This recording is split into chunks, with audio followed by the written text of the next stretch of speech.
Հակակոռուպցիոն կոմիտեն հրապարակել է նոր ձայնագրություն, որտեղ կալուգացու թիմակիցները, ովքեր ընտրակաշառք են բաժանում, խոսում են այն մասին, որ քֆուր են դրել ՔՊ ընտրողների վրա։ Հիշում եք, երեք կալուգացին էլ ասում էր ուզում եք քֆուր տամ,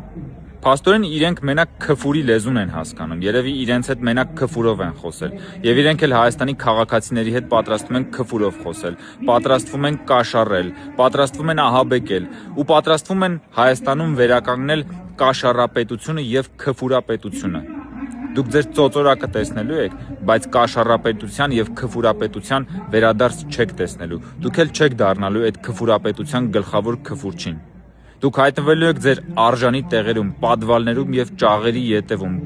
բոլոր հանցագործները, ծոծորակներդ կտեսնեք, բայց քֆուրապետության վերադարձ չեք տեսնի։ Գնացեք իրար հետ ինչքան ուզում եք, խոսեք ձեր ուրեմն հոգեկերտվածքին համարժեք քֆուրներով, բայց Հայաստանի քաղաքացիների հետ չեք կարող այդպես խոսել, չեք կարող։